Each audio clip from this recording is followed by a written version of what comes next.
Halo, selamat datang di podcast kami yang judulnya Bonus atau Waktu. Selama Latsar Batch 2 di agenda satu ini, kita lagi belajar nih tentang isu kontemporer yang sedang terjadi di Indonesia.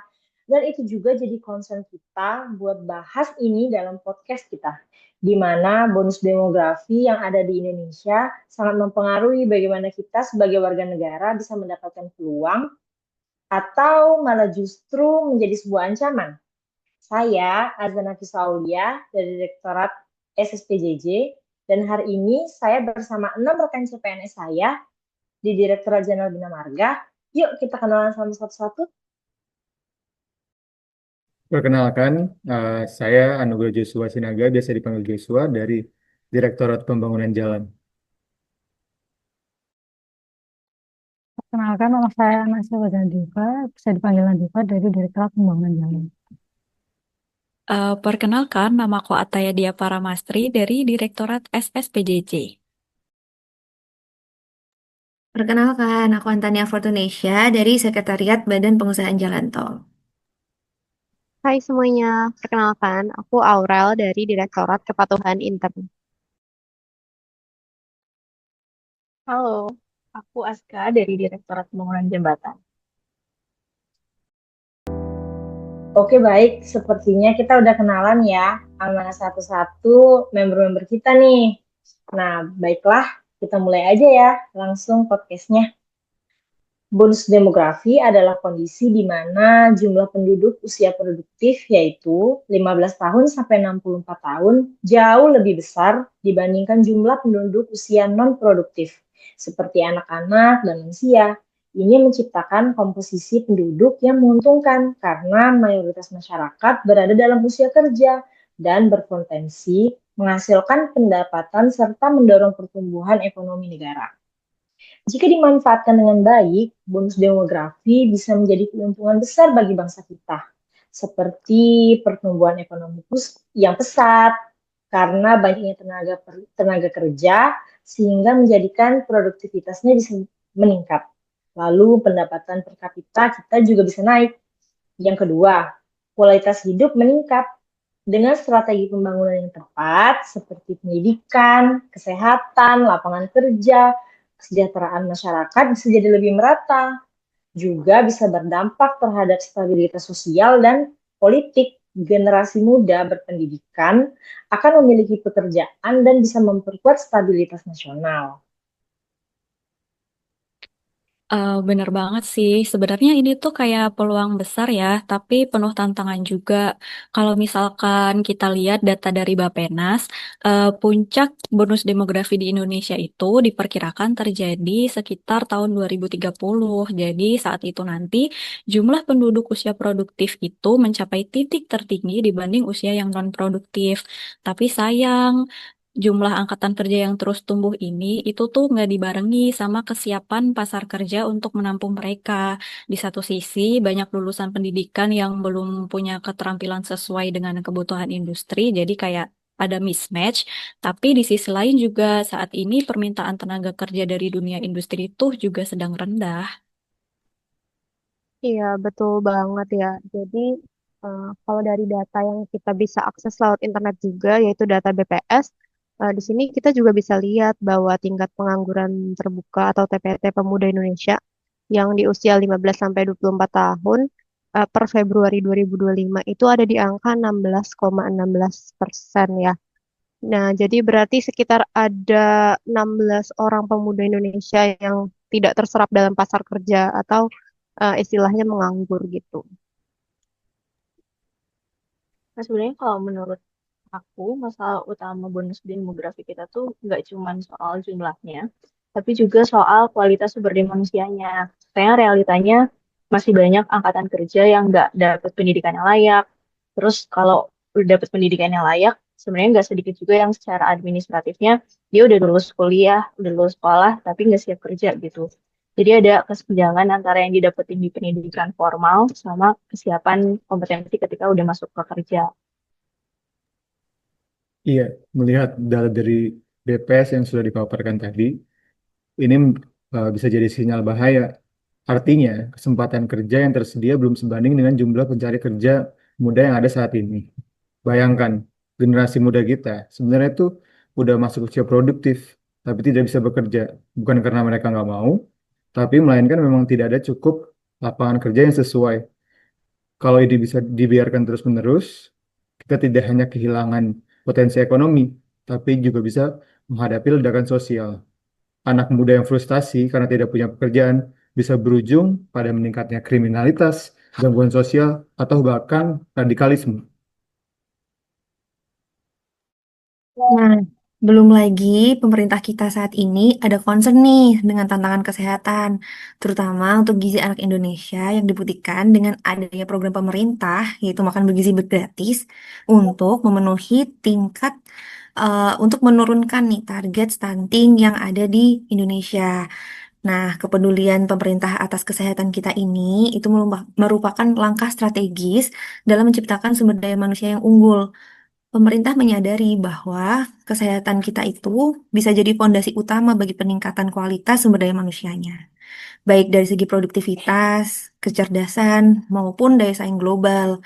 Sehingga hal ini penting untuk agar kita ini tidak terjadi kegagalan dalam pemanfaatan bonus geografis dan menciptakan Indonesia emas di tahun 2002, di tahun 2045.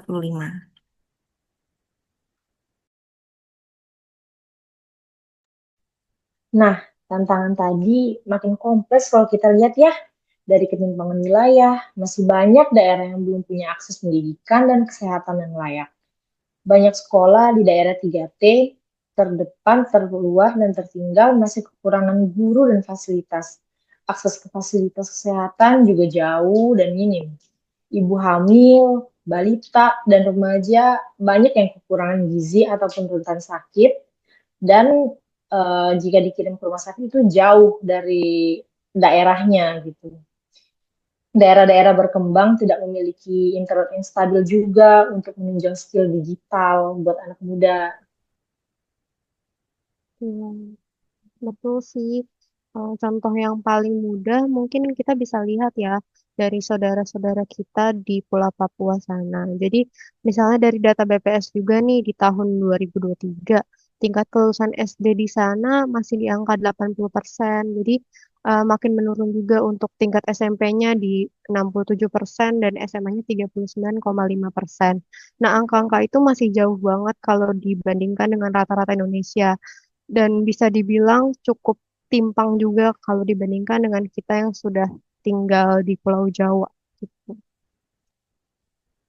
Itu benar sih, sama kondisi ini juga tuh tercermin juga di sektor kesehatan. Jadi kayak banyak daerah di 3T yang masih kekurangan fasilitas dasar kayak puskesmas yang layak atau bahkan tenaga kesehatan. Misalnya nih, rasio dokter umum di Papua itu cuma sekitar 0,2 per 1000 penduduk, jauh di bawah standar WHO yang harusnya itu 1 per 1000. Padahal kalau misalkan kita bicara kualitas SDM, nggak cukup hanya bicara pendidikan aja. Kesehatan itu kayak pondasi dasarnya. Anak-anak yang lahir dengan kondisi stunting atau tumbuh dalam lingkungan yang minim akses kesehatan tuh pasti akan kesulitan gitu untuk berkembang secara optimal baik dari fisik atau mentalnya ya. Dan itu juga tentu bakal berdampak juga sama daya saing mereka ke depannya. Nah, setuju juga dengan yang disampaikan Mbak Ataya gitu. Untuk daerah terdepan, terpencil, tertinggal itu juga jadi tantangan untuk literasi digital. Melihat nih, sebaran literasi digital di Indonesia itu kan tidak merata. Banyak pemuda yang di kota itu lebih mudah dalam mengakses teknologi sehingga mereka dalam mendapatkan pelatihan, terus mendapatkan komunitas itu jauh lebih mudah dibandingkan dengan pemuda-pemuda yang ada di desa. Mereka itu masih terkena blank spot bahkan untuk sinyal internet karena itu juga belum adanya pemerataan infrastruktur yang merata. Menurut saya, selain itu ada yang luput nih dari soal perspektif pembangunan. Banyak wilayah tertinggal justru tidak mendapatkan perhatian karena dianggap tidak menguntungkan secara ekonomi. Padahal di sanalah banyak anak muda yang punya potensi, tapi tidak pernah diberi kesempatan karena terbatasnya akses. Ketimpangan ini tidak bisa dibiarkan jika menjadi sebuah pola, sehingga kita harus mulai membangun dengan keberpihakan bukan hanya dari daerah yang mudah dijangkau, tapi juga ke daerah-daerah tertinggal yang selama ini terpinggirkan. Betul banget ya. Dan ketimpangan ini bukan hanya tentang fisik atau geografis, tapi juga tentang rasa keadilan. Bayangkan jadi anak muda yang tinggal di wilayah 3T dan melihat teman sebayanya di kota bisa sekolah tinggi, punya akses internet cepat, dan ikut pelatihan digital. Sementara dia harus jalan kaki berjam-jam ke sekolah dan susah sinyal. Hal ini bisa menimbulkan rasa frustasi dan rasa tertinggal.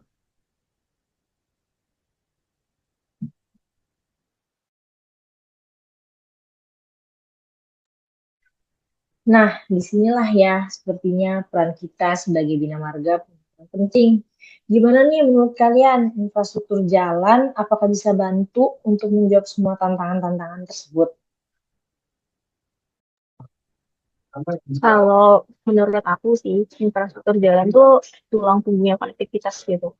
Kalau jalannya nggak layak, guru sama tenaga medis kan pasti sulit untuk menjangkau daerah-daerah pelosok. Makanya jadi penting untuk kita ikut memastikan bahwa jalan yang layak tuh bisa ada dan merata di semua wilayah. Iya, setuju banget sama Aska tadi. Jadi menurutku infrastruktur tuh bukan sekedar soal ekonomi aja, tapi lebih ke arah soal keadilan ya. Jadi jalan itu bisa membuka akses ke pendidikan, bisa untuk pelayanan kesehatan, dan penggerak perubahan. Jadi terlebih lagi di daerah yang masih tertinggal tadi. Setuju banget sih, dan itu bukan cuma asumsi ya, tapi udah ada datanya juga. Jadi World Bank itu pernah rilis studi bahwa setiap peningkatan konektivitas jalan sebesar 1% itu bisa meningkatkan akses ke layanan dasar hingga 2,5% gitu. Jadi kalau pembangunan jalan tepat sasaran bisa jadi pemicu kemajuan di sektor lain dari sekolah, puskesmas, sampai pasar. Apalagi kalau jalur-jalur yang dibangun itu bisa menghubungkan wilayah terisolasi sama pusat pertumbuhan. Nanti dampaknya bisa sangat terasa sih, terutama bagi masyarakat yang sebelumnya terpinggirkan. Dan secara ekonomi, jalan itu berperan penting untuk mempercepat mobilitas tenaga kerja dan juga distribusi hasil produksi. Ketika konektivitas antar daerah meningkat, tenaga kerja bisa lebih cepat untuk dijangkau dan juga produk-produk lokal bisa lebih cepat untuk sampai ke pasar. Hal ini tidak hanya menurunkan biaya logistik, tetapi juga dapat meningkatkan efisiensi rantai pasok secara keseluruhan. Alhasil, aktivitas ekonomi daerah ikut menggeliat. Investasi juga akan masuk lebih lancar, dan lapangan kerja baru akan tercipta. Inilah yang menyebabkan bahwa pembangunan jalan ataupun infrastruktur menyebabkan multiplier efek pembangunan yang sangat besar. Karena ia tidak hanya berdampak pada sektor transportasi, tapi juga pada pertanian, industri, perdagangan, hingga pariwisata. Nah, kita ini kan sebagai ASN muda ya, ASN baru yang baru terpilih nih. Sepertinya perjalanan kita juga masih jauh ya buat dalam proyek-proyek yang akan terjadi gitu. Dan kita mempunyai PR besar buat ini. Gimana nih menurut kalian nih? Pertama sih kalau menurut aku kita tuh harus melek data dulu ya. Jadi misalnya kalau misalnya di merencanain pembangunan gitu, kita harus berbasis data kebutuhan real masyarakat, bukan yang misalnya di karang-karang atau di ada-ada. Jadi yang dihasilkan bisa lebih tepat sasaran gitu. Terus kita juga sebagai ASN muda tuh harus punya kesadaran untuk menyajikan data yang benar masing-masing dari kita tersebut. Setuju banget sih sama Aska, tapi menurut aku melek data aja tuh nggak cukup gitu. Jadi harus dibarengi sama kemampuan kolaborasi. Kayak kita kan nggak bisa ya kerja sendiri-sendiri. Misal perencanaan infrastruktur, jalan gitu. Idealnya nyambung dengan sektor pendidikan, kesehatan, sampai pemberdayaan ekonomi lokal. Jadi penting banget buat kita sebagai ASN muda untuk terbuka, bekerja lintas sektor, bahkan kalau bisa melibatkan masyarakat secara langsung, karena kan yang tahu masalah di lapangan itu ya warga itu sendiri. Kalau misalkan kita bisa bangun dialog dengan mereka, kita nggak cuma ngebangun jalan, tapi juga ngebangun kepercayaan mereka terhadap kita. Nah, ya, menurutku peran ASN muda itu tentang membawa semangat baru dalam birokrasi. Jadi kita harus berani mempertanyakan nih, gimana proses yang kaku atau mencari cara agar pekerjaan kita itu lebih responsif dan tetap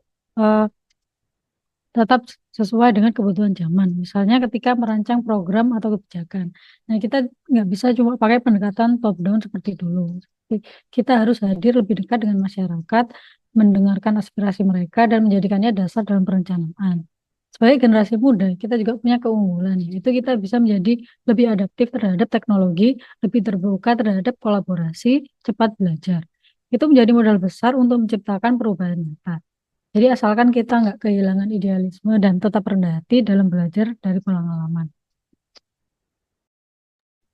Iya, dan jangan lupa kita untuk terus berinovasi. Kita bisa dorong nih melalui teknologi yang semakin berkembang, bisa menggunakan AI atau menggunakan data spasial nih untuk efisiensi di berbagai sektor. Dan supaya untuk pembangunan jalan yang akan kita lakukan ini bisa lebih tepat sasaran.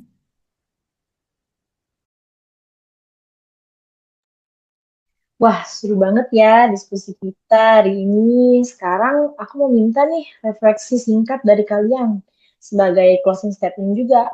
Apa satu hal yang bisa kita lakukan sebagai ASN untuk mendukung pemanfaatan bonus demografi? Oke, mulai dari aku dulu ya. Menurutku sebagai ASN muda, aku merasa bertanggung jawab.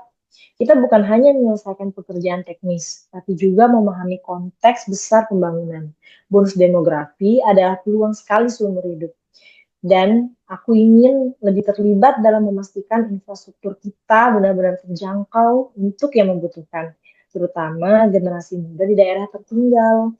Gak hanya ingin menjadi roda penggerak birokrasi, tapi kita juga bisa loh jadi agen perubahan yang sadar akan arah bangsa. Bonus demografi adalah panggilan sejarah dan aku memilih untuk menjawabnya dengan bekerja lebih dari sekedar menjalankan tugas kita sehari-hari. Aku ingin memastikan bahwa setiap langkah kebijakan dan pembangunan yang aku terlibat di dalamnya benar-benar berdampak bagi mereka yang paling membutuhkan. Kalau untuk aku, refleksi yang paling terasa setelah diskusi ini sih kayak bahwa infrastruktur itu bukan cuma soal beton dan aspal, tapi ternyata juga soal gimana kita bisa membuka jalan secara harfiah dan makna untuk masa depan banyak orang gitu. Jalan yang kita bangun bisa jadi penghubung antara anak-anak di desa dengan sekolah, antara petani dengan pasar, dan antara tenaga medis dan masyarakat yang selama ini terisolasi. Jadi aku pengen banget menjalani peran aku sebagai ASN dengan lebih peka, bukan hanya melihat angka dan target, tapi juga dampak sosialnya, karena infrastruktur yang baik seharusnya juga menyentuh kehidupan orang-orang yang paling membutuhkan. Ya, ya untuk dari aku sendiri, dari diskusi ini jadi lebih tersadar sih bahwa peran kita sebagai ASN khususnya kita di Kementerian PU itu juga bukan hanya memastikan infrastruktur dibangun, tapi untuk memastikan infrastruktur tersebut dapat menghubungkan yang sebelumnya terputus atau yang bahkan sebelumnya belum dapat dijangkau. Benar seperti Mbak Aya tadi, kita bisa menghubungkan antar sekolah dan desa, puskesmas ke kampung, anak muda ke masa depannya. Itu motivasi yang akan saya pegang ke depannya mulai hari ini dalam bekerja. Kalau aku refleksi dari diskusi ini, aku makin yakin kalau dan itu kunci. Jadi untuk tahu ngelihat tantangan dengan adanya bonus demografi ini tuh kita bisa tahu dari data di lapangan, terus dari situ kita bisa teruskan untuk jadi perencanaan yang tepat sasaran. Kalau aku pribadi jadi pengen mengembangkan kemampuan itu. Buat aku pribadi, refleksi terbesar yaitu pentingnya perspektif lintas sektor. Karena nggak bisa kita hanya mikir jalan tanpa mikir akses ke pendidikan, kesehatan, bahkan internet. Sebagai ASN, aku ingin jadi penghubung nih antara pemangku kepentingan karena perubahan yang kita perbuat ini tidak bisa jalan sendiri. Kalau menurut aku, Indonesia itu memiliki generasi muda yang memiliki potensi yang sangat besar ya, karena mereka cerdas, kreatif, dan siap berkontribusi. Tapi tanpa infrastruktur yang merata dan banyak dari mereka masih terhambat aksesnya menuju pendidikan, pekerjaan, dan layanan dasar. Nah, ketimpangan ini bisa membuat mereka sulit keluar dari kondisi yang membatasi itu tadi. Nah, oleh karena itu, saya merasa terpanggil nih untuk membangun dari pinggiran sebagai ASN. Saya ingin memastikan bahwa pembangunan tidak hanya fokus di kota-kota besar, tapi juga menjangkau daerah yang selama ini tertinggal, seperti daerah 3T. Nah, dengan begitu, semua anak muda punya peluang yang sama untuk maju. Setelah mendengar diskusi dan refleksi dari teman-teman, saya semakin sadar bahwa bonus demografi itu bukan hanya sekedar jumlah penduduk usia produktif, tapi soal bagaimana negara bisa memfasilitasi mereka untuk benar-benar bisa produktif. Disinilah peran kita sebagai ASN, khususnya sebagai ASN Bina Marga, sangat krusial, terutama dalam memastikan bahwa infrastruktur yang kita bangun bisa membuka akses terhadap pekerjaan, pendidikan, dan layanan dasar secara merata. Saya pribadi ingin terus mendorong agar setiap program yang kita rancang tidak hanya berpikir jangka pendek atau mengejar serapan anggaran, tapi benar-benar memberi manfaat strategis bagi generasi muda. Karena kalau kita gagal hari ini, kita bukan hanya kehilangan kesempatan emas, kita justru mewariskan bom waktu untuk masa depan bangsa.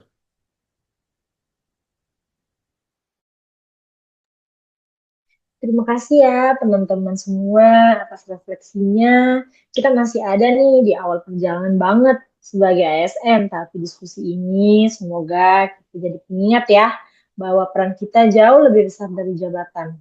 Mari terus belajar, bergerak, dan membangun Indonesia bersama. Makasih udah menyimak episode bonus atau bom waktu. Sampai ketemu lagi. Tetap semangat membangun Indonesia. Dadah. Dadah.